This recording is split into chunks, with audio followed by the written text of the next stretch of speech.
सतयुग काल में जब हिरण्यकश्यप नाम का असुर राजा ब्रह्मा जी से वरदान लेकर स्वयं को अजर, अमर और अजेय समझने लगा था, तब उसके अहंकार और अत्याचार का अंत करने और अपने निष्पाप भक्त प्रहलाद की रक्षा करने भगवान विष्णु ने नरसिंह के रूप में अवतार लिया था। पौराणिक मान्यताओं के अनुसार भगवान नरसिंह का अवतार वर्तमान के बिहार राज्य के पूर्णिया जिले में सिकलीगढ़ धरहरा गांव में हुआ था। इसी स्थान पर भगवान नरसिंह ने हिरण्यकश्यप के राज दरबार में एक खंभे से प्रकट होकर असुर राज हिरण्यकश्यप का वध किया था। पूर्णिया जिले के सिकलीगढ़ धरहरा गांव के नरसिंह मंदिर में वह स्तंभ आज भी मौजूद है जिससे भगवान नरसिंह प्रकट हुए थे। इसे माणिक्य स्तंभ के नाम से जाना जाता है।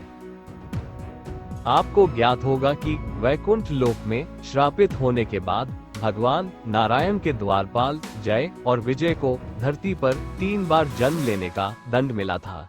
इन्हीं 3 जन्मों में से पहले जन्म में वैकुंठ के ये 2 द्वारपाल जय और विजय सतयुग के 2 असुर भाई हिरण्याक्ष और हिरण्यकश्यप के रूप में जन्मे थे और इन 2 भाइयों का भगवान विष्णु के द्वारा ही उद्धार होना भी पूर्व से निश्चित था। हिरण्यकश्यप जो अपने शक्तियों के मद में इतना चूर था कि स्वयं को भगवान समझने लगा था, उसे अपने कोमल हृदय वाले और नन्हे से पुत्र प्रहलाद की भक्ति भी सहन नहीं हो रही थी। वो चाहता था कि समस्त प्रजा और उसका पुत्र भी उसी को भगवान माने। अपने पुत्र प्रहलाद की अडिग विष्णु भक्ति उसके अहंकार को ठेस पहुंचा रही थी। दोस्तों, आप जानते हैं कि जब भगवान के भक्त पर कोई अत्याचार करता है तो उन्हें सबसे अधिक पीड़ा होती है और अत्याचारी का अंत करने वे अवश्य अवतरित होते हैं। किंतु इस बार अपने भक्त पर हो रहे अतिशय अत्याचारों को देखकर जब भगवान नरसिंह प्रकट हुए तो हिरण्यकश्यप का वध करने के बाद भी उनके क्रोध का प्रकोप शांत ना हुआ। उनका ये क्रोध अधर्म और अत्याचारियों पर कहर बनकर टूटा। उन्होंने हिरण्यकश्यप के हजारों हजार सैनिकों का वध कर दिया। उनके इस आवेग के सामने कोई टिक नहीं पा रहा था। हालांकि भक्त प्रहलाद के कोमल और करुण स्पर्श से वे कुछ स्थिर अवश्य हुए थे और उन्होंने नन्हे बालक प्रहलाद को अपने प्रेम से तृप्त भी किया। किंतु तब भी सृष्टि का संतुलन तब तक वापस नहीं आ सकता था जब तक भगवान नरसिंह अपनी लीला को पूर्ण कर पुनः अपने वास्तविक करुणामयी स्वरूप में न लौट जाएं।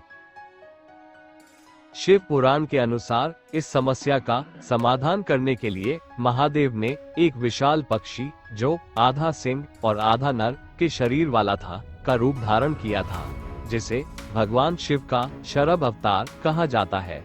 शरभ नामक इस विशालकाय पक्षी के 8 पैर थे और 2 विशाल पंख थे। भगवान शिव के इस शरभ अवतार ने भगवान नरसिंह के उग्र आवेग को शांत करने के लिए और उन्हें अपने नारायण स्वरूप का स्मरण दिलाने के लिए उनसे युद्ध भी किया था। अगर ध्यान से देखें तो भगवान नरसिंह और शिवावतार शरभ के बीच ये कोई संघर्ष नहीं था, बल्कि भक्त प्रेम और उस पर हो रहे अत्याचारों से आहत होकर क्रोध के भावनाओं से ओतप्रोत हो चुके भगवान विष्णु, जिन्हें जीवन के शुद्ध रूप का बीज माना जाता है, और परम चेतना के स्वामी भगवान शिव के बीच एक परस्पर संवाद था, जहां भगवान शिव ने अपनी सजगता से भगवान विष्णु को उनके वास्तविक स्वरूप का स्मरण दिलाया था।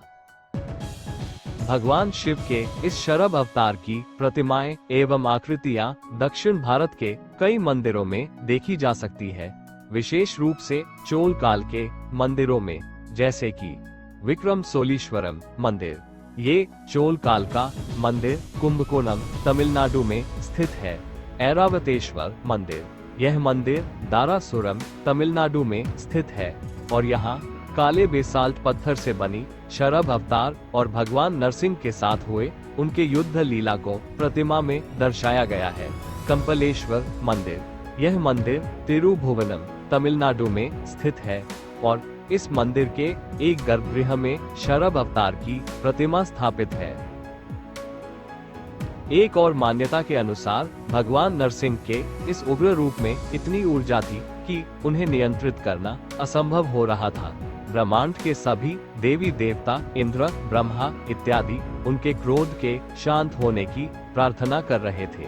तब देवी प्रत्यंगिरा, जिनमें ब्रह्मांड के समस्त ऊर्जाओं का एकीकृत समावेश था, ने नरसिंह भगवान की ऊर्जा को संतुलित और शांत करने का कार्य किया था। देवी प्रत्यंगिरा, जो भगवान विष्णु, रुद्र और देवी दुर्गा के एकीकृत रूप का प्रतिनिधित्व करती है, का सिर सिंह का और शेष शरीर नारी का है। इन्हें भगवान नरसिंह की स्त्री ऊर्जा के रूप में देखा जाता है और इसलिए इस रूप में इन्हें नरसिंह भी कहा जाता है। वेदों में देवी प्रत्यंगिरा को अथर्ववेद से जोड़कर देखा जाता है। कई पौराणिक ग्रंथों और परंपराओं में उनके कई अन्य नामों का उल्लेख भी देखने को मिलता है, जैसे कि अथर्वन, भद्रकाली, नरसिंही और निकुंभला।